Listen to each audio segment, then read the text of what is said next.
ආයිබෝවන් සුපුරුදු පරිදි අදත් අප අපේ දරුවන් හමුවට එන්නේ උසස් පෙළ සිංහල විෂයට අදාළ තවත් රසබර පාඩමක් සමග 13 ශ්‍රේණියට නියමිත ගුත්තිල කාව්‍යයේ මාතෘකාවක් සමගයි අද දරුවන් වෙත මා පැමිණෙන්නේ. අද අපේ මාතෘකාව වෙන්නේ ගුත්තිල කාව්‍යයේ චරිත නිරූපණය. ගුත්තිල කාව්‍යයේ චරිත නිරූපණය කියන මාතෘකාව ගත්තහම මේ කාව්‍ය පිළිබඳව විචාරකයන්ගේ වැඩිම අවධානයට ලක්වෙච්ච කරුණක් හැටියට අපට ඒක සලකන්නට පුළුවන්. ගුත්තිල කාව්‍යයේ චරිත නිරූපණය ඉතා ඉහළ මට්ටමක පවතින නිසා බොහෝ විචාරක අවධානයට මේ අංශය ලක් වෙලා තියෙනවා කියන කාරණේ සඳහන් කළ යුතුයි. දරුවනේ චරිත නිරූපණය කියන්නේ කුමක්ද? සාහිත්‍ය කෘතියකින් චරිත නිරූපණයක් ඉදිරිපත් කරනවා කියන්නේ කුමක්ද කියන එක පිළිබඳව සරලව නමුත් මුලින්ම අවධානය යොදවන්නට ඕනේ. කිසියම් කතා පුවතක එන චරිත පාත්‍රයන්ගේ බාහිර ස්වરૂපය පිළිබඳ විස්තර මෙන්ම එම චරිත මුහුණ දෙන විවිධ ජීවිත අවස්ථා ඇසුරෙන් එකී චරිතයන්ගේ ආභ්‍යන්තරික ගති ලක්ෂණ ඉස්මතු කොට දැක්වීම චරිත නිරූපණයේ විදිහට හඳුන්වා දෙන්නට පුළුවන්. මේ පැහැදිලි කිරීම ඔබට නවකතාවක, කෙටි කතාවක, පුරාතන ගද්‍ය සංග්‍රහයන කතා පුවතක චරිත නිරූපණය කියනකොට මොකක්ද එයින් අදහස් කරන්නේ කියන එක පිළිබඳව පැහැදිලි කර ගැනීමට ඉවහල් වෙයි කියලා අප බලාපොරොත්තු වෙනවා.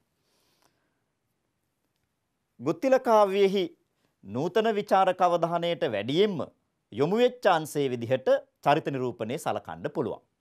විශේෂයෙන් මාටින් වික්‍රමසිංහ මහත්මයා, ඒ වගේම යක්කඩුවේ ප්‍රඥාරාම නාහිමි, මහාචාර්ය සුචරිත ගම්ලත් මහත්මයා යන ආදීන් මේ සම්බන්ධයෙන් ගැඹුරු විදිහට අවධානය යොමු කරලා තියෙනවා.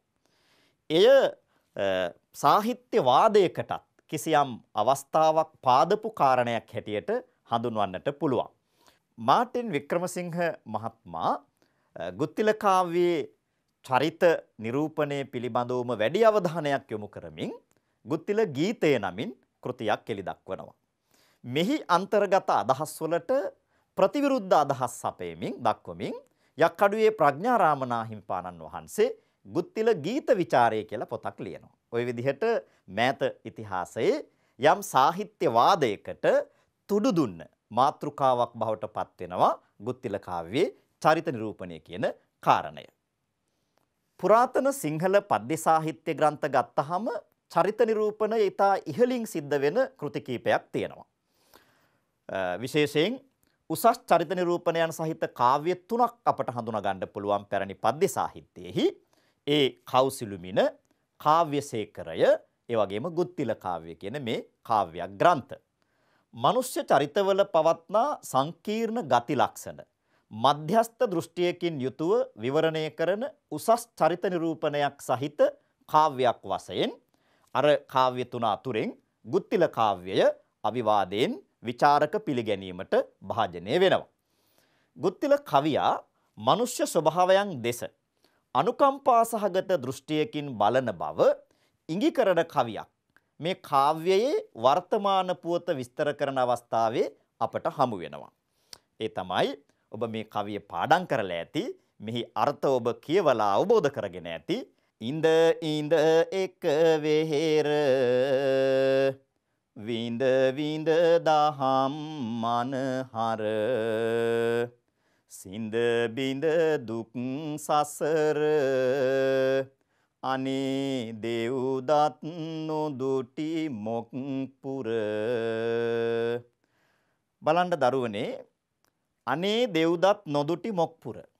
දේවදත්ත හාමුදුරුව පිළිබඳව ගුත්තිල කාව්‍ය රචකයා වූ වෑත්තෑවේ හාමුදුරුවන්ගේ හදවතේ කොයිතරම් කම්පාවක් ඇති වෙලා තිබුණද කියන එක එයින් පැහැදිලි වෙනවා. කවුද දේවදත්ත හාමුදුරුවන්ට අපේ සම්ප්‍රදාය තුල, අපේ සාහිත්‍යයේහි අනුකම්පාව දක්වපු කෙනෙක් වෙනත් ඉන්නේ වෑත්තෑවේ හාමුදුරුව හැරුණුකොට. දේවදත්ත චරිතයට විශේෂ අනුකම්පාවක් යොමු කිරීම සඳහාම වෑත්තෑවේ හාමුදුරුවෝ මේ කාව්‍යයෙන් ඉදිරිපත් කරන්නේ ජීවත්ව ඉන්න දේවදත්ත හාමුදුරුව පිළිබඳව නෙමෙයි. අපවත් වෙච්ච දේවදත්ත හාමුදුරුව ගැන තමයි උන්වහන්සේ විස්තර කරන්නේ. ජාතක කතාවේ අපට හමු වෙන්නේ ජීවත්ව සිටින දේවදත්ත තෙරුන් වහන්සේ නමක්. නමුත් ගුත්තිල කවියා එක වෙනස් කළා. අපවත් වුණු දේවදත්ත හාමුදුරුවෝ පිළිබඳව තමයි ගුත්තිල කවියා විස්තර කරන්නේ. සමහර විට ජීවත්ව ඉන්න කෙනෙකුට වඩා මියගිය කෙනෙකු පිළිබඳව සහෘදයාගේ සිතෙහි සදය අනුකම්පාව ජනනය කිරීම පහසුයි කියලා හිතලා වැත්තෑවේ හාමුදුරුවෝ මේ වෙනස්කම කළා වෙන්නට පුළුවන්. එතකොට උන්වහන්සේ මනුෂ්‍ය චරිත දෙස බලන්නේ කොයි විදිහටද කියන එක මනාව ඉඟි කරන කවියක් විදිහට අපට මේක සලකන්න පුළුවන්. ගුත්තිල කාව්‍යයේහි චරිත නිරූපණය කියන කාරණය ගැන සලකනකොට අප විශේෂ අවධානයට යොමු කරන්නේ ගුත්තිල හා මූසිල කියන චරිත දෙක පිළිබඳව. ඊට අමතරව බඹදත් රජුගේ චරිතයත් යම් ප්‍රමාණයකට මේ කාව්‍ය තුළ නිරූපණය වී තිබෙනවා. නමුත් ප්‍රධාන වශයෙන් ගුත්තිල කාව්‍යයේ ගුත්තිල මූසිල චරිත දෙක කොයි ආකාරයටද කවියා ඉදිරිපත් කරන්නේ කියන එක පිළිබඳව තමයි සැලකිල්ල වැඩිපුර යොමු කළ යුත්තේ. ගුත්තිල ආචාර්යයන් අපට කවියා හඳුන්වා දෙන්නේ ඊටාම කෙටි වැනුමකින්. කාව්‍ය ආරම්භයේදී කෙටි වැනුමකින් කවියා ගුත්තිලාචාර්යයන් අපට හඳුන්වා දෙනවා. ඒ වැනුමට අනුව බරණැස්පුරයේ රාජකුල සම්මානයට පාත්‍ර වූ ධනවත් සංගීත පවුලක උපන් එතුමා සංගීත ශාස්ත්‍රයේ පරතරයට පත්ව අන්ධ මව්පියන් රැකගෙන වාසය කළ බව කියවෙනවා. දඹදිව් තල නොයේක දුරු කර පිළිය දුරු සැක සිප් සයුරු තෙර දැක වසන සඳ අඳ දෙමව්පිය රැක. ඔහොමයි කවියා ගුත්තිලාචාර්යයන් අපට හඳුන්වා දෙන්නේ. දඹදිව ප්‍රතිවාදී ආචාර්යයන්ගේ සැක සංකා දුරුකොට ශිල්ප ශාස්ත්‍ර සාගරයේ පරතරට පත්ව අන්ධ මව්පියන් රැකගනිමින් වාසය කරන කල්හි කියන එකයි මේ පද්‍යයේ සරල අදහස වෙන්නේ. ඒ වගේම කවියා ගුත්තිල ඇදුරා හඳුන්වා දීමට කෙටි වැනුමකට සීමා වන්නට ඇත්තේ ඉදිරියේ උදේනීපුර වැනුමේ නැවත ගුත්තිලාචාර්යයන් පිළිබඳව කරුණු අර බරණැස්පුරේ ඉඳලා උදේනීපුරයට වෙළඳාම් පිණිස ගියපු වෙළඳුන්ගේ මුවින් දීර්ඝ වශයෙන් ප්‍රකාශ වෙනවා. මූසිල චරිතය අපට කවියා හඳුන්වා දෙන්නේ උදේනීපුර සැනකෙළි වර්ණනාවට සම්බන්ධ කරගෙන. එතකොට කතාවේ ප්‍රධාන චරිතය කතානායක චරිතයේ ගුත්තිල චරිතය කාව්‍ය ආරම්භයේ ඒ චරිතය අපට හඳුන්වා දෙනවා. මන්දදුරක් කාව්‍ය විකාශනය කරගෙන ගිහිල්ලා ඊළඟ චරිතයේ කතානායකයාගේ ප්‍රතිවාදියා මූසිලගේ චරිතය අප හමුවට රැගෙන එනවා. ගුත්තිලාචාර්යයන්ගේ ප්‍රතිවාදියා වන මූසිල කරලියට පැමිණෙන්නේ උදේනීපුර සැනකෙළි වර්ණනාවේදී. බරණැස්පුර වෙළඳුන් වෙත කැඳවනු ලබන ඔහු ඒ කිව්වේ මූසිල ඒ නගරයේ හිටපු ප්‍රසිද්ධම වීණා වාදකයා. ඒ බව මේ කවියෙන් තහවුරු වෙනවා. එතෙම තම නුවරා පසින්දුව වසන ඉඳුරා වෙන වයන මියුරා නමින් මූසිල ගඳබ ඇදුරා. දරුවනේ දැන් මූසිල කියලා කියන්නේ සංගීත ශාස්ත්‍රයේ අයනු ආයනු නොදැනගෙන හිටපු කෙනෙක් නෙමෙයි. ඔහු එම විෂයෙහි යම් ප්‍රවීණත්වයකට පත් වෙලා හිටපු ශිල්පියෙක් වග අපිට මේ විස්තරය අනුව පැහැදිලි වෙනවා. දැන් අර බරණැස්පුරේ ඉඳලා ආපු වෙලෙන්දෝ උදේනීපුරයේ වැසියන් සැනකෙළි ප්‍රීතියෙන් උද්දාමයටපත් වෙලා කටයුතු කරනකොට ඒක දැකපු බරණැස්පුර වෙලෙඳුන්ටත් හිතෙනවා අපිත් මේ විනෝද ජනක අවස්ථාවේ සතුටු වෙන්නට ඕනේ. ප්‍රීති වෙන්නට ඕනේ. ඒ සඳහා සංගීත ශිල්පියෙක් Taman වෙත කැඳවාගෙන එන්නේයි කියලා උදේනීපුර වැසියෙකුට මේ බරණැස්පුර වෙලෙන්දෝ පවසනවා. එතකොට ඒ තැනැත්තා එතෙම කියලා කිව්වේ ඒ තැනැත්තා තමන්ගේ නගරයේ ප්‍රසිද්ධව වාසය කරන මිහිරි ලෙස වීණා වාදනය කරන මූසිල නම් වූ ගාන්ධර්ව ආචාර්යයන් වෙත ගිහිල්ලා එයාවයි කැඳවාගෙන එන්නේ. සුළුපටු කෙනෙක් නෙමෙයි බරණැස්පුර වෙලෙන්දන්ට සතුටු වෙන්න වීණා වාදනය කිරීම සඳහා ඔවුන් වෙත කැඳවාගෙන එන්නේ. ඒ නගරයේ හිටපු මිහිරි ලෙස වීණා වාදනය කරන ප්‍රසිද්ධම සංගීතඥයා තමයි මේ එක්කගෙන එන්නේ. මූසිලගේ චරිත ලක්ෂණ කවියා මේ අවස්ථාවේදී යම් ප්‍රමාණයකට අප ඉදිරියට ගෙනෙනවා. වෙළඳුන් වෙත වීණා වාදනයට පැමිණෙන මූසිලගේ යටිසිතෙහි පහළ වූ සිතිවිලි කවියා මෙහිදී විශේෂයෙන් ඉස්මතු කොට දක්වනවා. අපි බලමු මොනවද මූසිලගේ යටිසිතේ පැන නගින සිතිවිලි කියලා. මූසිල දැඩි ආර්ථික පීඩනයකට ලක්ව හිටපු කලාකාරයෙක් කියන එක ඔහුගේ සිතිවිලි වලින් නිරූපණය වෙනවා. සමාජයේ සදාකාලික යථාර්ථයේ විය යුතුයි මේ කලාකරුවන් හා සම්බන්ධයෙන්. කොයිතරම් දක්ෂ ශිල්පියෙක් වුණත්, කොච්චර මිහිරි විදිහට වීණාව වාදනය කිරීමේ හැකියාව තිබුණත් මේ කලාකරුවා ආර්ථික වශයෙන් දැඩි පීඩනයකට හසු වෙලා තිබුණාය කියන එක, සිටියාය කියන එක ඔහු මෙහිදී සිතන සමහර කාරණා වලින් අපට පැහැදිලි වෙනවා. බලමු අපි ඒ බඳු අදහස් ඉදිරිපත් කරන කවි.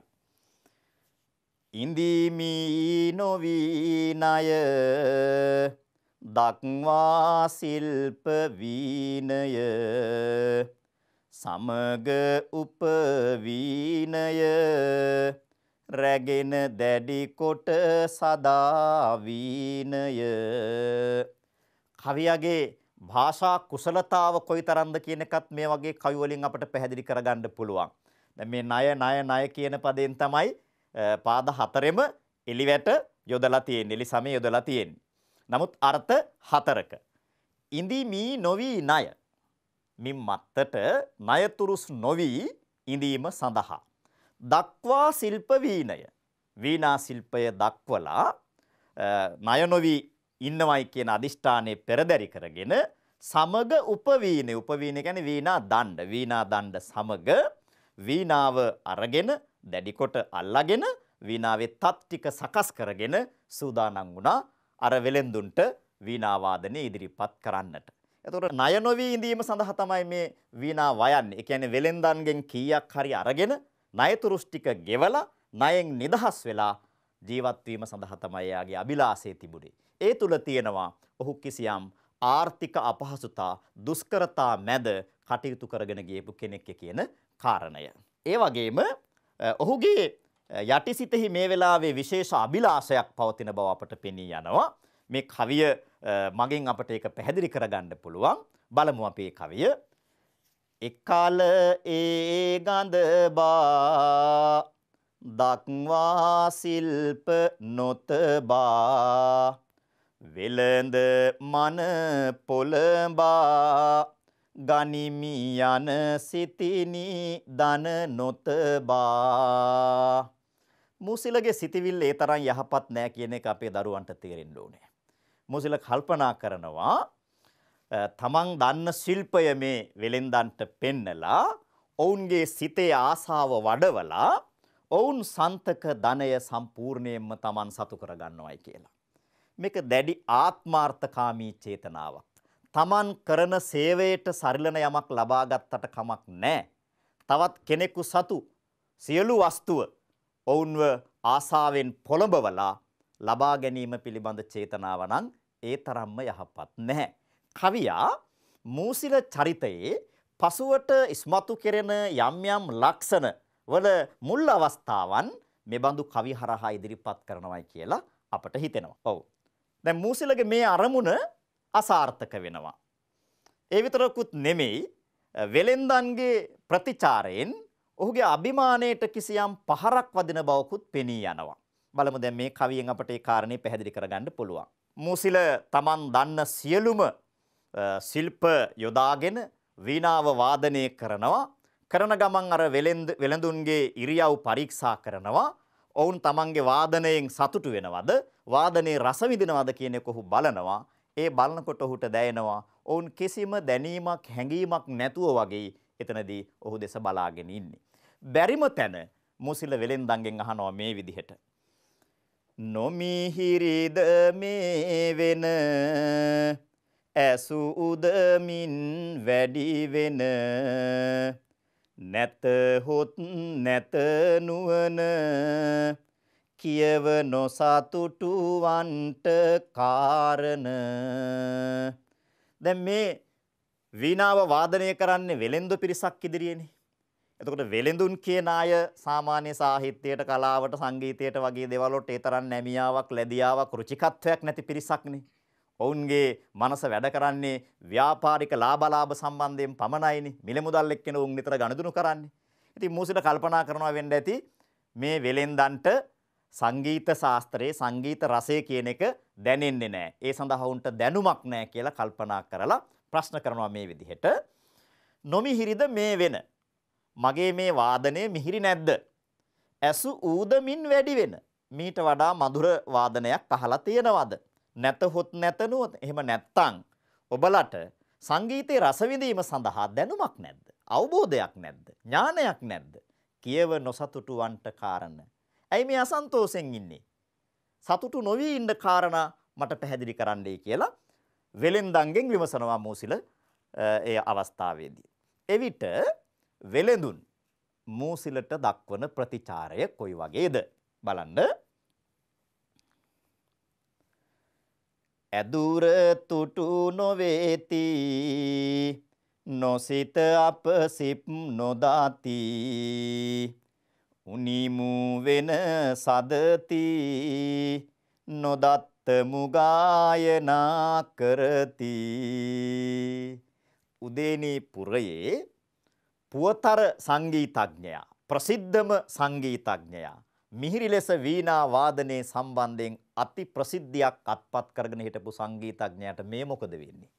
මේ කොහෙවත් යන වෙලෙන්දෝ පිරිසක් මේ සංගීතඥයාගේ වීණා වාදනයේ තියෙන නොහැකියාව පහලටම දාලා විවේචනය කරනවා. හරියට මූසිලට එල්ල කරපු අතුල් පහරක් වගේ මේක. ඇදුර තුටු නොවේති නොසිත අපසිප් නොදති. ඔබ හිතන්න එපා අපි වීණා ශිල්පය ගැන අවබෝධයක් නැති පිරිසක් කියලා.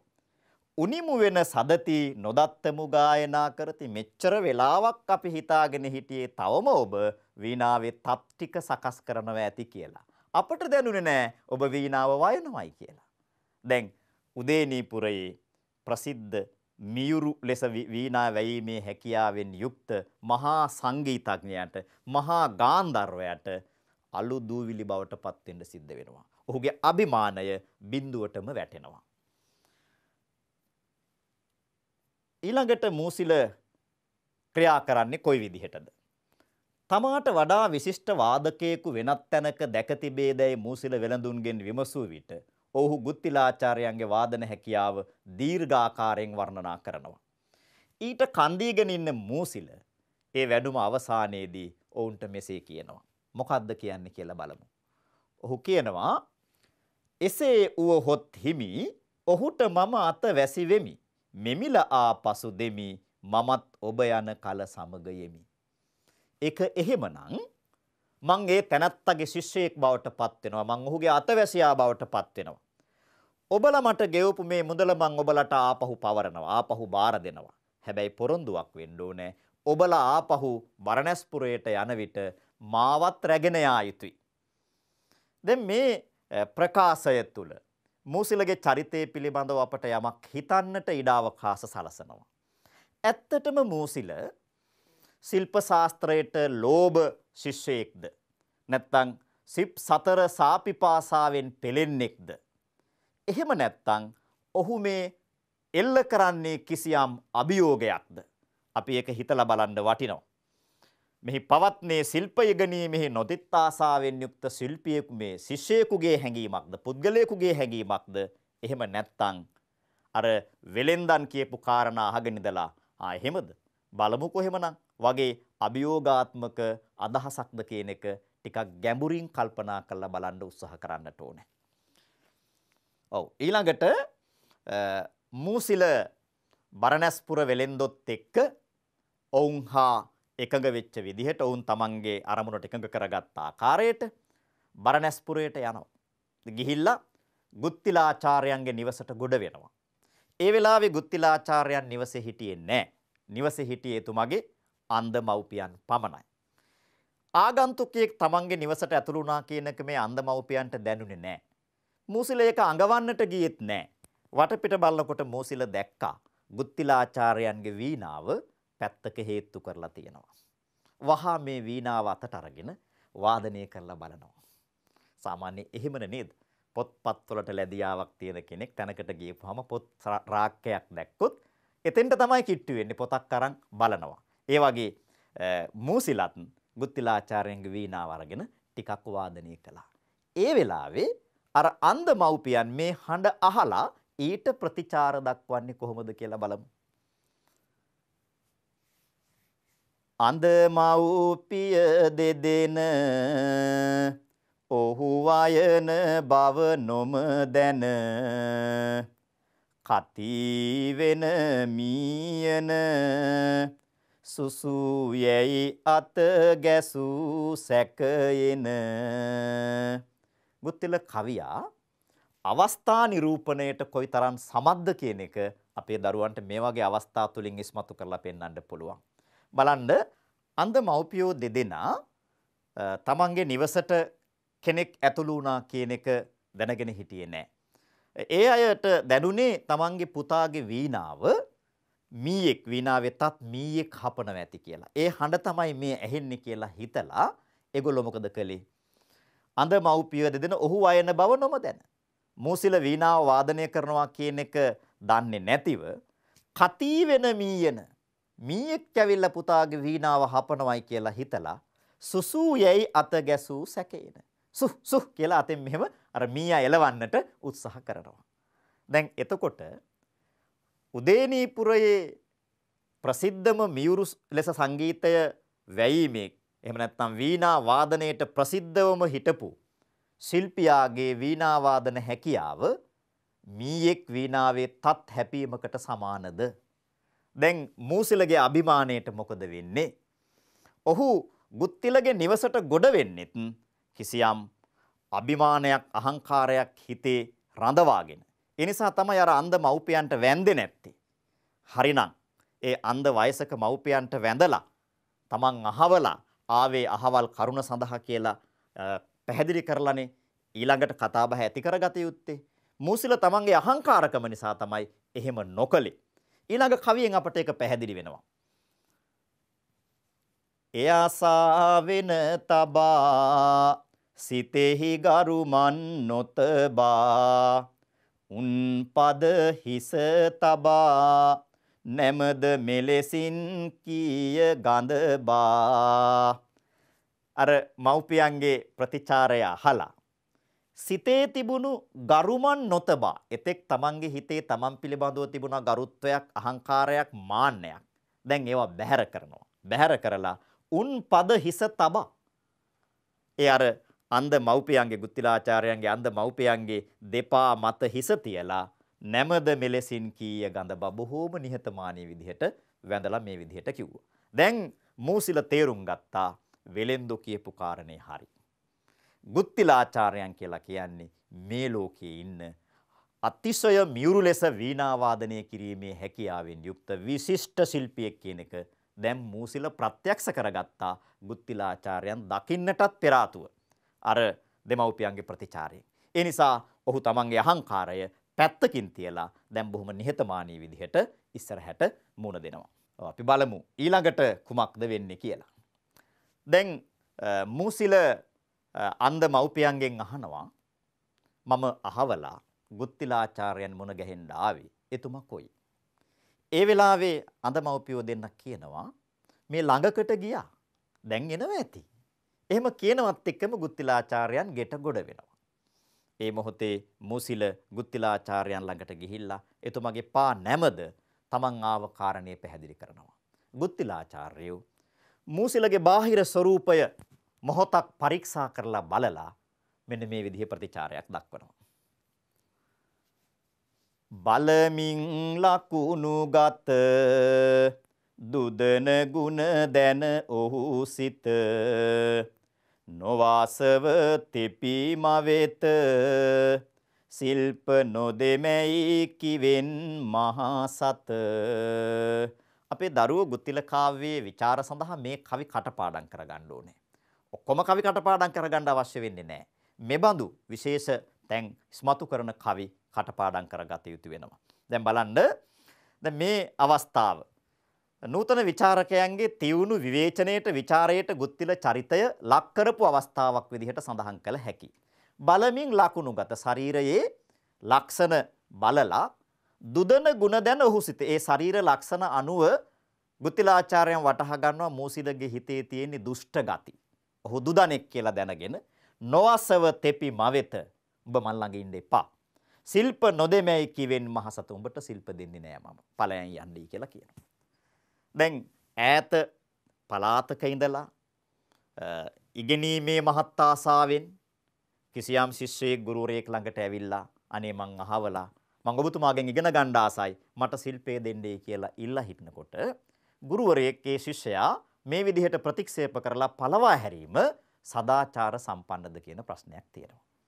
ඔතන අල්ලාගෙන අපේ ਵਿਚාරකයෝ ගුත්තිලාචාර්යයන්ට තඩි බානවා.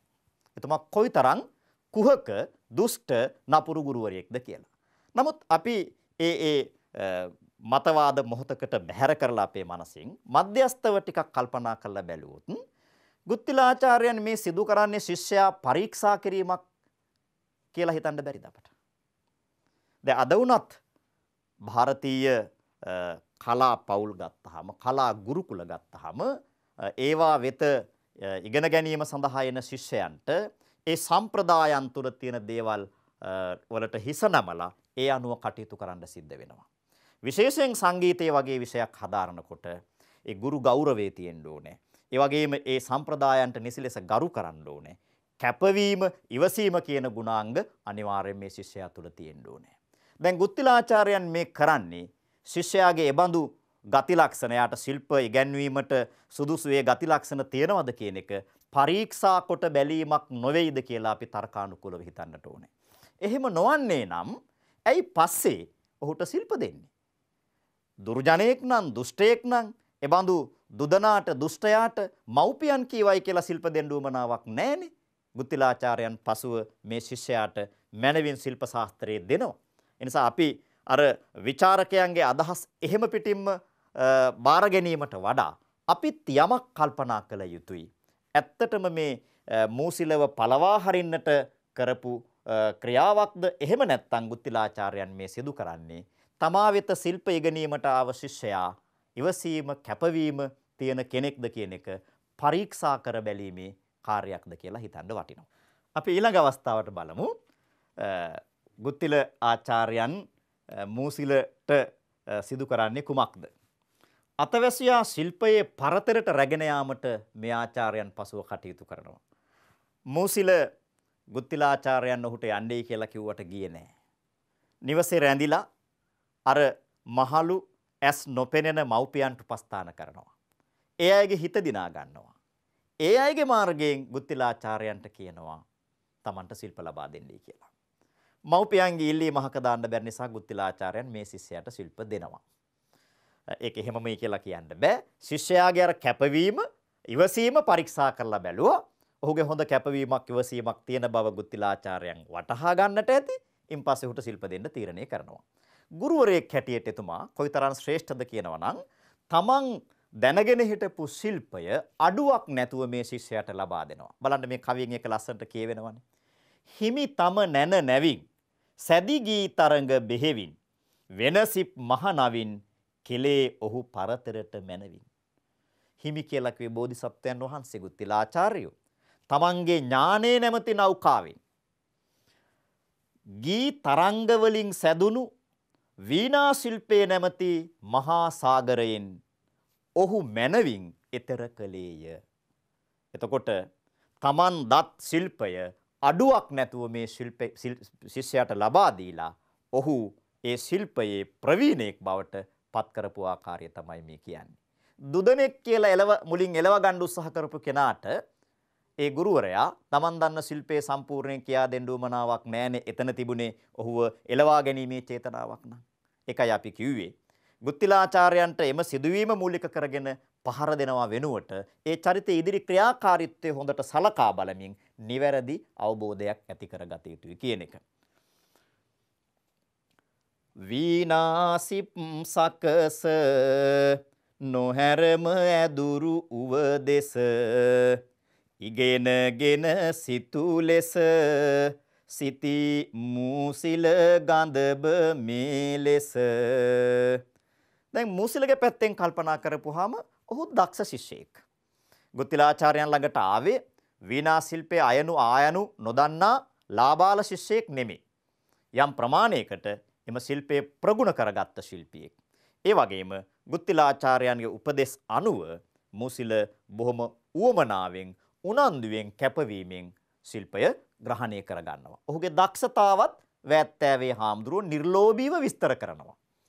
වැත්තෑවේ හාමුදුරුවන්ගේ දෘෂ්ටිය මේ චරිත දෙස උන්වහන්සේ බලන ආකාරය ගැන හිතනකොට මේ චරිතවල තියෙන පොදු මනුෂ්‍යත්වයට සාධාරණ දුබලතා ප්‍රබලතා උන්වහන්සේ අපක්ෂපාතීව ඉදිරිපත් කිරීමක් තමයි අපට පෙනෙන්නේ. ඔව්.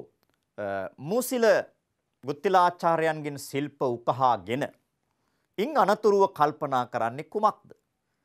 මුළු දඹදිව් තලට මෙනුවර උතුම මෙකලට සේවය කළ රජුට ගුරුද පත්විය මහලු වයසට. මේ කාලේ හැටියට ජම්බුද්වීපයේ තියෙන හොඳම තැන තමයි බරණැස්පුරය. සියලු සැප සම්පත් වලින් පරිපූර්ණ ස්ථානයේ බරණැස්පුරය.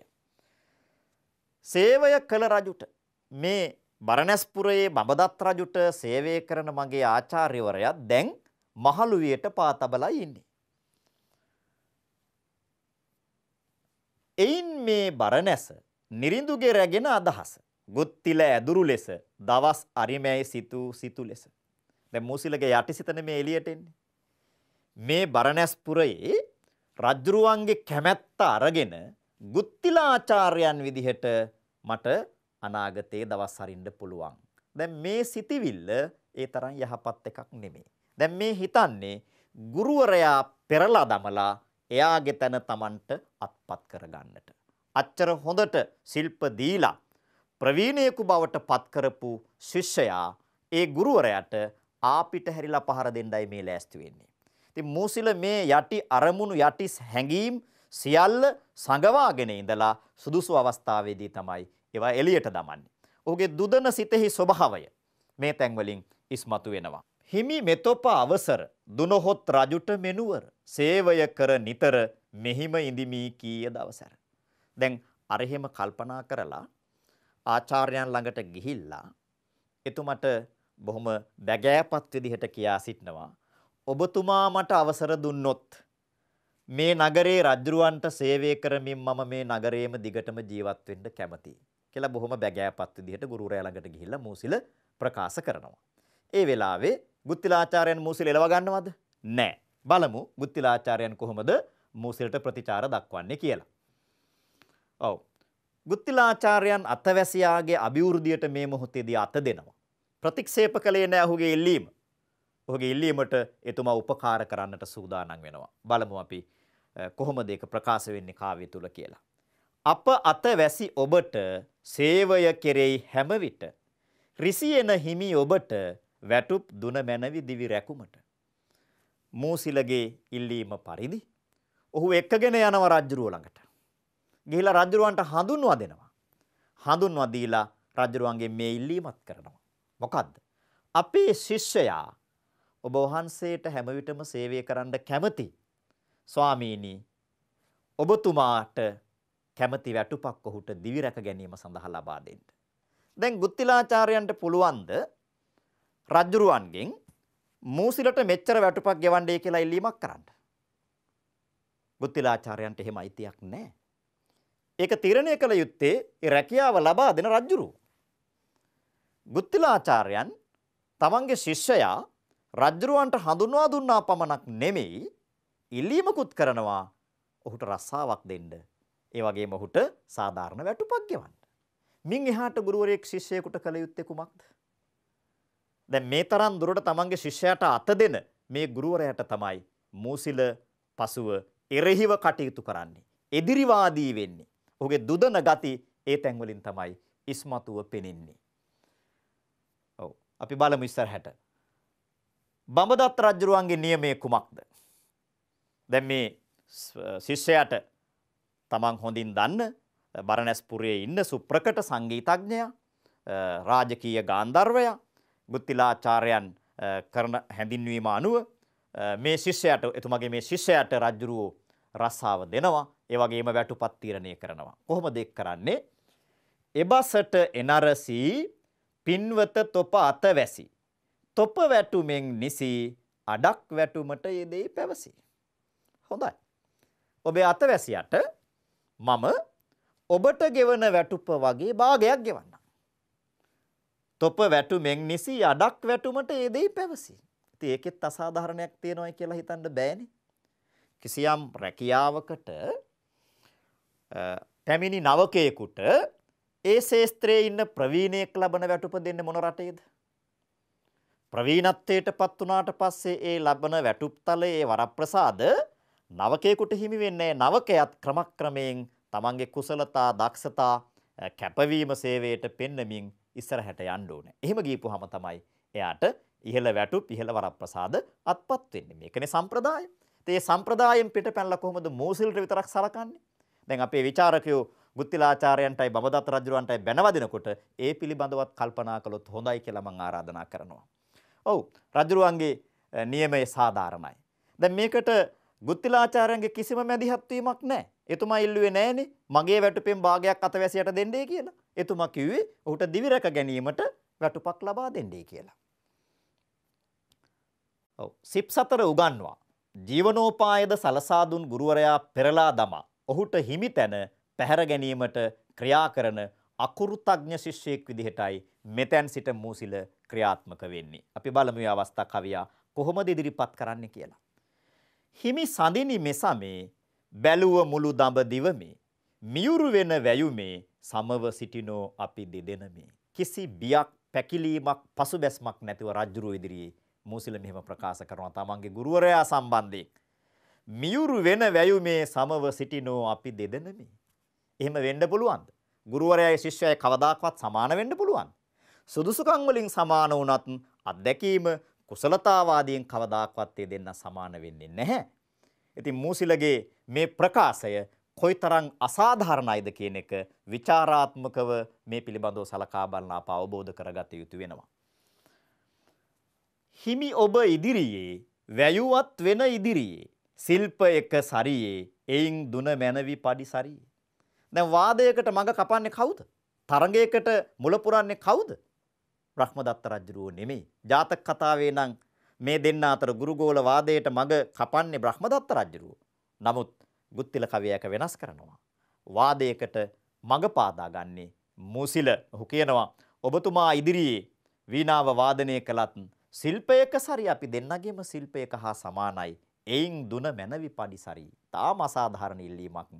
ගුරුවරයා ඔහුගේ ජීවිත කාලේ වැඩි කාලයක් කැප කරලා ප්‍රගුණ කරගත්ත ශිල්පය රජුරවන්ට සේවය කරලා පරිපාකයට පත් වෙලා ලබා ගන්න වැටුප් එදාම සේවයට ආපු Tamanටත් දෙන්නයි කියලා කරන ඉල්ලීම කොයිතරම් අයුක්ති සහගතද අසාධාරණද? කවියා ජාතක කතාව වෙනස් කරගත් අවස්ථාවක් හැටියට අපට මේ අවස්ථාව පෙන්වන්න පුළුවන්. ජාතක කතාවේ ගුරුගෝලවාදයට මඟ කපන්නේ රජතුමා. මේ උද්ෘතයෙන් ඔබට ඒක පැහැදිලි වෙන්න ඕනේ. රජ්ජුරුවෝ බෝධිසත්වයෝත් ශිෂ්‍යයාත් ළඟට ගෙන්වා ශිෂ්‍යයාට කියන්නාහු එම්බල තොප විසින් ගුත්තිල නම් ගාන්ධර්වයා හා කැටිව වාද කරන්ට පිළිවැන්දැයි විචාලහ. රජ්ජුරුවෝත් ගුත්තිල ගාන්ධර්වයා හා ශිෂ්‍යයා හා දෙන්නා අදට සත්වනිදා වාද කෙරෙති නුවර සැලකලහ. රජ්ජුරුව තමයි තරඟයට ගුරුගෝල තරඟයට මුල පිරුවේ. ජාතක කතාවට අනුව. නමුත් අපේ වැත්තෑවේ හාමුදුරුවෝ ඒ අවස්ථාව වෙනස් කරලා මූසිලයි එකට මුල පුරන්න කියන එක පැහැදිලි කරනවා. අපි ඉස්සරහට බලාගෙන යන් වාදයකට යෝජනාව මූසිලගෙන් ඉදිරිපත් වීමත් පළමුව රජතුමා ගුරුවරයාට එරෙහිව එවැනි යෝජනාවක් කිරීම ගැන මූසිලට දොස් පැවරීමත් ගුත්තිල කවියා විස්තර කරනවා. එතනදී අපට බ්‍රහ්මදත්ත රජුරුවත් යම් සාධාරණ ගති ලක්ෂණ තියෙන චරිතයක් බව පැහැදිලි වෙනවා. ඇතත් සිතු ආසා තම දිවි රැකුම් පිනිසා සිටි මව්පිය ලෙසා නොකිය බස් ගුරුවරුන් වෙහෙසා. මේ රජුරුව මූසිලට දෙන අවවාද. තමන්ගේ හිතේ නොයෙක් ආසාවන් තියෙන්න පුළුවන්. තමන්ගේ ජීවිතය රැක ගැනීම සඳහා මව්පියන් වගේ තමන්ට උපකාර කරපු ගුරුවරුන් වෙහෙසටපත් කරන දේවල් කියන්න එපා. රජුරුව කොයිතරම් වැඩිහිටියෙක් විදිහට සාධාරණව මේ දෙස බලා මූසිලට අවවාද කරනවද කියන එක බලන්න. ඒ වෙලාවේ මූසිලගේ ප්‍රතිචාරය කුමක්ද? මැදහත් නිරිඳු තුම වන බව අප නොසමසම තෙපලනු කිම වෙනම ශිල්ප දුටු විට දැනේ ඔබටම. ඇයි වෙන වෙනම අපි ගැන කතා කරන්න ඕනේ. අපි දෙන්නගේ ශිල්පය එක තැනක එක මණ්ඩපයක දැක්කහම ඔබතුමාට තේරෙයි මම මේ කියන්නේ මොකද්ද කියන එක. කියලා ඔන්න තරගයේ සඳහා අවස්ථාව උදා කරගන්න උත්සාහ කරනවා. ඇයි මේ? මුසිල දන්නවා. ගුත්තිලාචාර්යෝ ඊ타ත්ම වයෝවෘද්ධයි. එතුමාගේ කායික ශක්තිය දුබලයි. වීණා වාදනයේදී අර තමන්ගේ ශාරීරික ශක්තිය යොදාගෙන ගුත්තිලාචාර්යයන් පරාජයට පත් කරන්න පුළුවන් අවකාශ තියෙනවා කියන එක මුසිල දන්නවා. ඒ නිසා තමයි මෙබඳු අවස්ථාවක් උදා කරගන්නට ඔහු උත්සාහ කරන්නේ. අපි බලමු ඊළඟට කුමක්ද වෙන්නේ කියලා. ගුත්තිලා ආචාර්යෝ ආවේගයෙන් අභියෝගේ බාර ගන්නවා. තමන් නොහිතපු තැනකට නැත්තම් නොහිතපු කරදරයකට ඇදලා දැම්මා වගේ ගුත්තිලා ආචාර්යයන්ට හැගෙනවා. එතුමාගේ ජීවිතය නිසල්මණිය ගලාගෙන ගියේ. කිසි අභියෝගයක්, බාධාවක්, ප්‍රශ්නයක් ඒ ජීවිතයට පැන නැගිලා තිබ්බේ නෑ මෙච්චර දවසක්. තමාගේ අතින්ම ශිල්ප ඉගෙන ගත්ත, තමා ළඟම ඉඳගෙන ශිල්ප ඉගෙන ගත්ත මේ ශිෂ්‍යයා තමා විශාල අමාරුවකට ඇදලා දානවා කියන හැඟීම මත දැන් ඔහු පිළිබඳව අනුකම්පාවක් නෙමෙයි එතුමාගේ හිතේ උපදින්නේ, කිසියම් තරහක්, අමනාපයක්. රජුරෝ විමසනවා ගුත්තිලාචාර්යයන්ගෙන් ඔබ සූදානම්ද ඔබේ අතවැසියා සමග තරඟයට? මුසිලගේ දොස් විශාල ප්‍රමාණයක් පෙන්වා දෙමින් තමයි රජුරෝ මෙහෙම කියන්නේ. ගුත්තිල කාව්‍ය කියනකොට අපේ දරුවන්ට ඒ කොටස් අහු වෙන්නට ඇති. මුසිලගේ නුගුණ කියලා මේ වගේ ශිෂ්‍යයෙකුට ඔබ ශිල්ප දුන්නා නේද කියලාත් අහලා තමයි තරගයට ගුත්තිලාචාර්යයන්ට පුළුවන්ද කියලා අහන්නේ. එතකොට ගුත්තිලාචාර්යෝ උත්තර දෙන්නේ මේ විදිහට. වැඳ මගේ සරණතල වෙනසිප් උගත් අඳ බල මොහුට පුළුවන් කල මෙමට බැරිකීම පුරුදු හැම කල. ඇත්ත නේද? උගන්නපු ගුරුවරයාට මොකෑ බැරි ශිෂ්‍යයත් එක්ක තරඟයට එන්නට. ඔහුට පුළුවන් නම් මට බැරි වෙන්න හේතුවක් නැහැ. දැන් ඒ තුල තියෙන්නේ කිසියම් තරහක්, අමනාපයක්. ඔව්. මුසිල කෙරෙහි ගුත්තිල ඇදුරු සිතෙහි දැඩි ආඝාතයක්, වෛරයක් හට ගන්නවා. ඒකත් ස්වාභාවිකයි කියලායි මම කල්පනා කරන්නේ. තමන් අපේක්ෂා නොකරපු අපහසුතාවකට ඇද දමපු මේ දුෂ්ට ශිෂ්‍යයා පිළිබඳව මොන කරුණාවක්ද පෘථග්ජනයෙක්ගේ හිතේ පහළ වෙන්නේ? ගුත්තිල කියන්නේ පෘථග්ජනෙක්. බුදු වෙලා නැහනේ. බෝධිසත්ව චරිත කියන්නේ පෘථග්ජන චරිතනේ. එතකොට එතුමා තුල සාමාන්‍ය මිනිසෙක්ගේ වගේ තමන් නොහිතපු වෙලාවක තමන් අත දුන්න කෙනා තමන්ට කරදරයක් කරන්න ලෑස්ති වෙනකොට, තමන් අසීරු තත්වයකට පත් කරන්න උත්සාහ කරනකොට එයා පිළිබඳව තරහක්, අමනාපයක්, ක්‍රෝධයක් හටගන්න එක සාමාන්‍ය මනුෂ්‍ය ස්වභාවය. වැත්තෑවේ හාමුදුරුවෝ මේ මිනිස් ගති හොඳින් අවබෝධ කරගත්ත කවියෙක්. ඒ නිසා තමයි එතුමා මේ චරිත ලක්ෂණ මේ චරිත තුලින් ඉස්මතු කරන්න මහන්සි ගන්නේ. ගතෙහි දුදන ලකුණු දැක දැකත් මව්පියන්ගේ වචන අහක දමන්නට බැරි නිසා ඔහුට ශිල්ප දුන් බව එතුමා කල්පනා කරනවා. තනියම Tamanටම මේවා කියා ගන්නවා. දියේ පාවෙන දණ්ඩකට උපකාර කළත් දුර්ජනයන්ට පිහිට නොවිය යුතුයි කියන පැරැන්නන්ගේ බස අද Tamanට සත්‍යයක් වුණයි කියලා එතුමා ප්‍රකාශ කරනවා. කිරිදියෙන් දෝවණය කළත් අඟුරු සුදු වෙන්නේ නැහැ වගේ කොච්චර ගුණ කළත් දුර්ජනයන් යහපත් වෙන්නේ නැහැ කියන එක සත්‍යයක් වුණා කියලා එතුමා තේරුම් ගන්නවා. මෙවන් දුෂ්ටයෙකුට ශිල්ප දීම විසකුරු සර්පයෙකුට කිරිපෙවීමක් වැනි බවත් ආදී නොයෙක් දේ කියමින් මූසිලට සාප කරනවා. ඔහුට ශිල්ප දීම ගැන Tamanටම දොස් පවරා ගන්නවා. දැන් ගුත්තිලාචාර්යයන්ගේ මානසිකත්වය කුමක්ද කියන එක ඔබට තේරෙන්නට ඕනේ.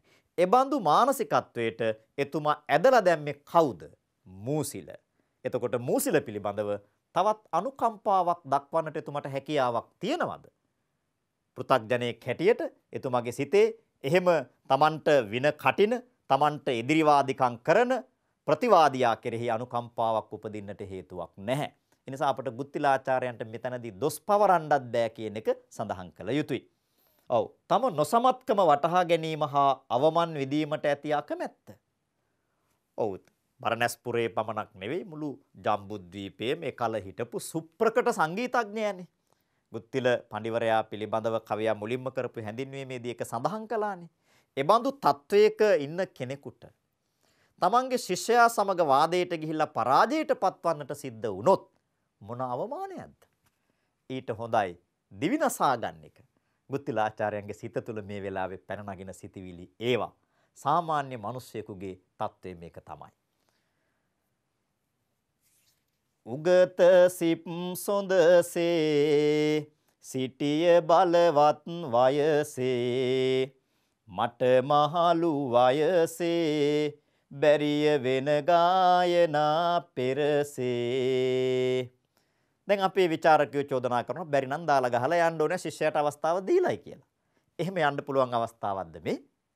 එහෙම යන්න පුළුවන් කැමැත්තෙන් ශිෂ්‍යයා පිළිබඳ ප්‍රසාදයෙන් ශිෂ්‍යයාට ඒ කටයුතු බාර දීලා. නමුත් මේ ශිෂ්‍යයා මෙච්චර ආදරයෙන් හදාගෙන හොඳට උගන්වලා රස්සාවකුත් තරන් දීලා ඉහළ තැනකට ගෙනාවට පස්සේ අර කණ්ඩ දුන්න අත සපා කනවා වගේ Tamanට එරෙහිව නැගී සිටිද්දී එතුමට පුළුවන්ද ඔක්කොම දේවල් ඔහුට බාර දීලා පැත්තකට වෙන්න? එතකොට එතුමාගේ චරිතයට මොනතරම් අවමානයක්, නින්දාවක්, අපහාසයක් ඇති වෙයිද? ඊට මුහුණ දෙන්නේ කොහොමද? දැන් මේ සාමාන්‍ය පුද්ගලයෙක් සිතන විදිහ ගුත්තිලාචාර්යයන්ගේ චරිතය තුලින් වැත්තෑවේ හාමුදුරුවෝ මතු කරන්නට හදන්නේ. මවෙන අසමානය ඉන් කෙලෙමි පෙර මානය දැන් මට සමානය ඉතින් විඳ කිම්ද අවමානය. ඔව් මගේ වීණා වාදනය අසමානයි කියලා ඉස්සර මම බොහොම අභිමාණයෙන් අහංකාරයෙන් ගරුත්වයෙන් හිටියේ. නමුත් දැන් ඒ වාදන හැකියාවට සමාන හැකියාවක් දෙන තව කෙනෙක් ඉන්නවා. ඉතින් විඳ කිම්ද අවමානය. ඉතින් අවමන් විඳලා ඇති ඵලය මොකද්ද කියලා ගුත්තිලාචාර්යයන් කල්පනා කරනවා. අවමානයෙන් මිදෙන මන් නොදැක ගුත්තිලාචාර්යෝ වනගත වෙනවා. අතවැසිව සිටිමට මොහුගෙන් වන નિසරුවට නොපැමිණ පළමු කොට ගමන යෙහෙකැයි සිතා වනයට.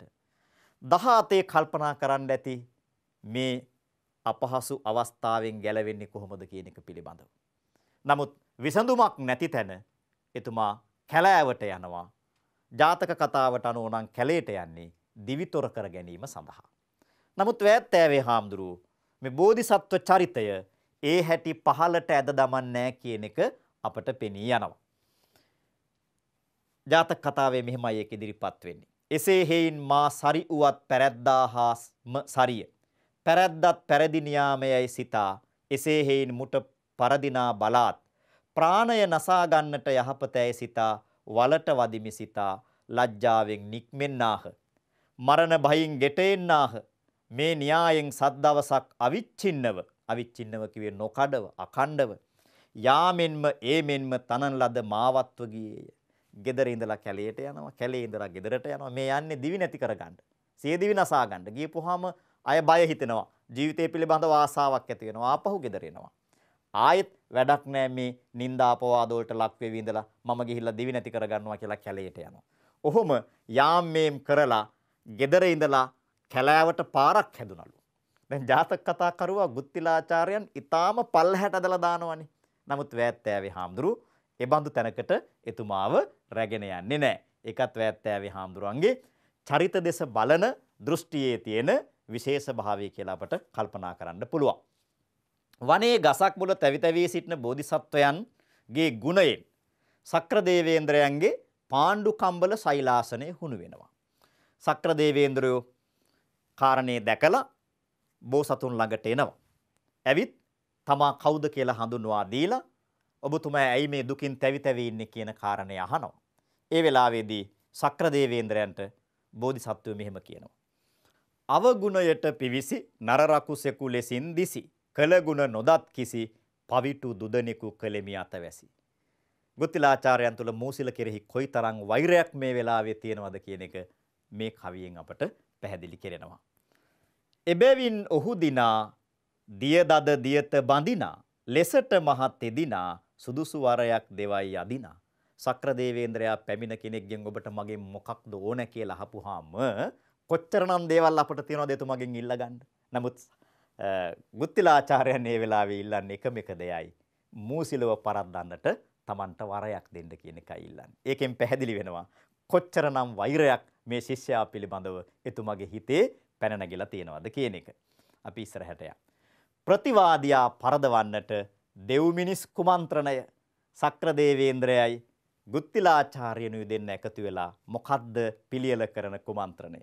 ගුත්තිල ඇදුරු සඳ ඔහු වාදයට වන්සඳ වයවතත් සිඳ සිඳ නැගෙයි නද සිඳි තතින් මන නද. සක්‍ර දේවේන්ද්‍රය උපදෙස් දෙනවා තරඟයට මූසිල පැමිණ වාදනය කරනකොට ගුත්තිලාචාර්යයන්ට තමන්ගේ වීණාවේ තත් කඩලා වාදනය කරන්න එතකොට ප්‍රතිවාදියාව පරාජයට පත් කරන්න පුළුවන් කියලා. දැන් මේක යථාර්ථවාදීව කල්පනා කළොත් වීණාවක තත් කැඩුවට පස්සේ ඒ වීණාවෙන් හඬ නැගෙන්න විදිහක් නැහැනේ. එහෙමනම් මේ ගුත්තිලාචාර්යයන්ගේ හපන්කමක් නෙමෙයි අදෘශ්‍යමාන බලවේගයක හපන්කමක්. මේ සක්‍රදේවේන්ද්‍රයන්ගේ අනුහසින් සිද්ධ වෙන දෙයක් මිසක ගුත්තිලාචාර්යයන්ගේ වීණාවෙන් පිට වෙන හඬක් වෙන්නට බෑ. කවියා ඒ කාරණා අපට අවබෝධ කරගන්නට ඉඩ හරිමින් තමයි මේ කාව්‍යයේ චරිත නිරූපණය ඉදිරිපත් කරන්නේ. ඒ බඳු ක්‍රියාව ඇත්තෑවේ හාමුදුරුවෝ අනුමත කරපු බවක් පේන්නේ නැහැ. එතුමා බොහොම සූක්ෂම විදිහට ගුත්තිලාචාර්යයන්ගේ සහ සක්‍රදේවේන්ද්‍රයන්ගේ මේ කුමන්ත්‍රණය විවේචනයට භාජනය කරනවා. තැම්පත් ඇදුරිඳු හා නොතැම්පත් අතවැසි තරඟ බිමට පිවිසීම. දැන් වීණා තරඟයේ සූදානම්. මණ්ඩපයේ සකස් කරලා තරඟයට සූදානම් වෙලා ඉන්න වෙලාවේ ගුත්තිලාචාර්යයන් මුලින්ම මණ්ඩපයේ කරා පැමිණෙනවා. බලන්න එතුමාගේ තැම්පත් විලාසය. මට මේ කවිය කියවනකොට වයෝවෘද්ධ තැම්පත් සංගීතඥයෙක් බොහොම හෙමින් මණ්ඩපයට පැමිණ තමන් වෙනුවෙන් සූදානම් කරලා තිබුණු ආසනයේ තැම්පත්ව වාඩි වෙන ආකාරයේ මනසේ මැවෙනවා. ගුත්තිලෑ දුරු සඳ වීණා වයන ලෙස ඉඳ පසෙක පනවන ලද සුදුසු අස්නෙක ගොසින් නුන් සඳ. කවියා ගුත්තිලාචාර්යයන් පිළිබඳව ප්‍රසාදය, ගෞරවය, ඒ වගේම එතුමගේ ස්වරූපයේ පිළිබඳව අපේ හිතේ කිසියම් ආකාරයක භක්තියක් ඇතිවන විදිහට තමයි වචන යොදාගෙන තියෙන්නේ. ඒත් එක්ක සංසන්දනය කරලා බලන්න කොහොමද මූසිලාවේ කියන විදිහ. නොදැනම තමා බල සබයට ඇවිත් නොපැකිල වැඳ රජු පද කමල දෙසක මූසිලයාද උන් කල. ගුත්තිලා ඇදුරු සඳ කීවා මෙතන මූසිලයා කියලා කිව්වා. එක වචනයෙන් මූසිලගේ ක්‍රියාකාරීත්වය විවේචනය කරනවා. ගුරුවරයාට කිසි ගරු සරුවක් නැතිව මේ කළගුණ නොදත් ශිෂ්‍යයා බොහොම අහංකාර විදිහට අර පිරිස මැදයේ වීණා මණ්ඩපයට පැමිණ රජුරවන්ට විතරක් වැඳලා අහංකාර විදිහට ගිහිලා තමන්ගේ ආසනයේ වාඩි වෙච්ච හැටි අපට පෙනී යනවා මේ වෙලාවේදී. ඒ වගේම අපි බලමු දෙන්න මුල් අවස්ථාවේදී වාදනය කරනකොට වාදනයේ සමානව ඉදිරිපත් වෙනවා. ගුත්තිලගේ වාදන හැකියාවට නොදෙවෙනි වාදන හැකියාවක් මූසිල තමන්ගේ වෙන වැයීමෙන් ඉදිරිපත් කරනවා. නවතා ගිගිරියේ අසන ලෙස සිත් පිරියේ කරකන් බිහිරියේ කරත වෙන ගායනා සරියේ. සරියේ වෙන ගායනා කරත සමානව දෙන්නා වීණා ගායනයේහි යෙදී සිටින කල්හි මොකද වෙන්නේ ඊළඟට? දැන් මහා ශිල්පියෙකුගේ වංචා ප්‍රයෝගයක් එළියට එන්න පටන් ගන්නවා. වෑත්තෑවේ හාමුදුරුවෝ ගුත්තිලාචාර්යයන්ගේ ඒ කූට වංචනික ප්‍රයෝගය තියුණු ලෙස විවේචනයට භාජනය කරන හැටි බලන්න මේ කවිවලින්. ගුත්තිල මහ සිපි සක් දෙව් බසින් සැතපි මින් දින මැයි දැපි බමර තත පළමුවෙන් සිඳපි. මහා ශිල්පියෙක් නම් ඇයි අනුන්ගේ ප්‍රයෝගයකින් තමන්ගේ ශිෂ්‍යයා දෙනන්න උත්සාහ කරන්නේ? බාහිර බලවේගයකින් වංචාවකින් ශිෂ්‍යයා ජයග්‍රහණය කරන්නේ ඇයි? මහා සිපි කියන පදයේ වැත්තෑවේ හාමුදුරුවෝ මෙතන යෙදුවේ උත්ප්‍රාසය දනවන්නට. ගුත්තිලාචාර්යයන්ගේ ඒ වංචනික ක්‍රියාව විවේචනයට භාජනය කරන්නට. අපි ඊළඟට බලමු කළගුණ නොදත් අඥාන අතවැසියට මොකද වෙන්නේ? ඒ අඥාන අතවැසියා සක්‍රදේවේන්ද්‍රයාත් ගුත්තිලාචාර්යනුත් එක්ව යොදපු උපායට හසු වෙනවා. කොහොමද හසු වෙන්නේ? කෙලෙහි ගුණ සින්දේ මූසිල අන්ද මන්දේ ජයෙහි ලොබ බැන්දේ තමා වීණා තතද සින්දේ. මූසිල කල්පනා කරනවා වීණාවේ තත් කඩපුවාම එහි නාදයේ මිහිරි වෙන්න පුළුවන්. ගුරුවරයා මට උගන්වලා නැති ගුරු මුෂ්ටිය වෙන්න පුළුවන් මේ පාවිච්චි කළේ කියලා හිතන්න ඇති ඒ වෙලාවේ. එහෙම හිතලා තමයි එයත් ගුරුවරයා අනුකරණය කරමින් වීණාවේ තත් කැඩුවේ. නමුත් ගුත්තිලාචාර්යයන්ගේ වීණාවේ තත් කඩලා වාදනය කරනකොට මියුරු නඳ පැතුරුනාට මූසිලගේ වීණාවෙන් නඳ පැතුරුනේ නැහැ. නඳ නිකුත්ුනේ නැහැ. එතකොට වෑත්තෑවේ හාමුදුරුවෝ ගුත්තිලට එදිරිව ක්‍රියාත්මක වුණු මේ ශිෂ්‍යයා ඔහු කරපු දේ තමයි මේ උපයාගත්තේ කියන එක පෙන්වන්න උත්සාහ කරනවා. ඔහුගේ අකෘතඥ භාවයට ලැබුණු දඬුවමයි මේක කියලා ඒ අවස්ථාව සාධාරණීකරණය කරනවා. අනුවන කම්කලේ ගුරුන් ගුණ සිහි නොකලේ නදින් නොපතලේ අයසමය මුළු දියත පතලේ. පරාජිත මූසිල දැන් මේ අවස්ථාවෙන් නිරපා හරිනවා. ඒ අවස්ථාවේදී සහෘදයාගේ රසිකයාගේ සිතේ මූසිල පිළිබඳව කිසියම් අනුකම්පාවක් ජනිත වන ආකාරයටයි කවියා බස හසුරවන්නේ. බැඳී විලි කඹයෙන් ලජ්ජාව නැමැති කඹයෙන් බැඳිලා තැතිගෙන ජය සකොබයෙන් ගුත්තිල ආචාර්යයන්ගේ ජයග්‍රහණයෙන් ගෝසා නගන සභාවේ හඬට බියපත් වෙලා උන් මූසිල බයෙන් පිටත් කළේ එරජ රජ සභයෙන් බියපත් වෙලා හිටපු මූසිලව හෙමින් සේරුවේ රජුරෝ රාජ සභාවෙන් පිටමං කරලා හැරියා.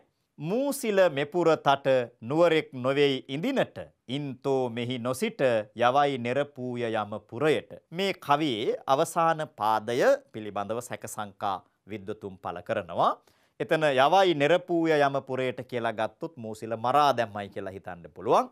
නමුත් මෙතන තම පුරයට කියලා ඉදිලා තියෙන්න ඇති කියලත් විචාරකයෝ අදහස් කරනවා. එහෙම වුණොත් එහෙම දැන් මේ වගේ අවස්ථාවක කෙනෙක් මරා දමන්නේ නැහැනේ. පරාජිතයා පළවා හැරියා. එයාගේ නගරයට පිටත් කරලා යවුවා. බරණැස් පුරේ උඹට සුදුසු නෑ. උඹ වගේ දුෂ්ටයෙකුට උඹ උඹේ නගරයටම ඵලයන් කියලා එයාව පිටමං කරලා හැරියයි කියලා අපට ගන්න පුළුවන්.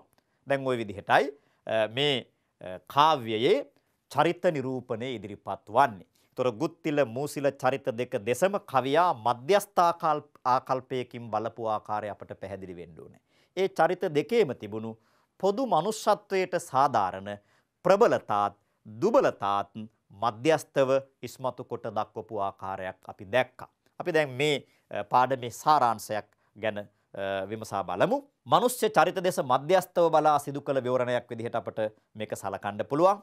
චරිත කෙරෙහි සදේ අනුකම්පාව උපදවමින් තමයි ඒ චරිතවල අවස්ථා ඉදිරිපත් කරන්නේ. ගුත්තිල ඇදුරුතුමාගේත් මූසිලගේ චරිතවල පවත්නා මනුස්සත්වයට පොදු දුබලතා හා ප්‍රබලතා අපක්ෂපාතීව ගෙනහැර පාලා තියෙනවා. ඒ අනුව අපි බලමු මූසිල චරිතයට අදාළ ගති ලක්ෂණ මොනවද කියලා.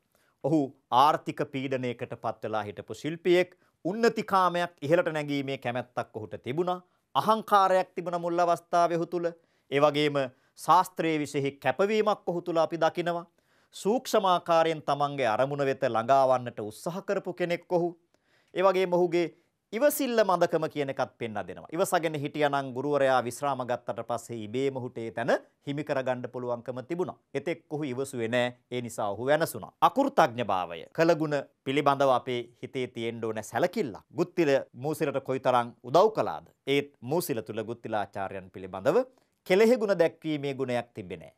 අභියෝගයන්ට මුහුණ දුන්න ශිෂ්‍යෙක්, ඒ වගේම අසරණ බවට පත්වෙච්ච කෙනෙක්. මේ කාරණා මූසිල චරිතය මගින් කවියා ඉස්මතු කරලා තියෙනවා. ගුත්තිලාචාර්යයන්ගේ චරිතය ගත්තහම ගුරුවරයෙකු ලෙස ශිෂ්‍යයා පරීක්ෂා කළා මුල් අවස්ථාවේදී. ඒ වගේම ගුරු මුෂ්ටියෙන් තොරව තමා දැනගෙන හිටපු ශිල්පයේ සම්පූර්ණයම ශිෂ්‍යයාට ඉගැන්වුවා. අතවැසියට අත දුන්නා. අභිමානයට පහර එල්ල වූ විට කෝපයටපත් වෙනවා.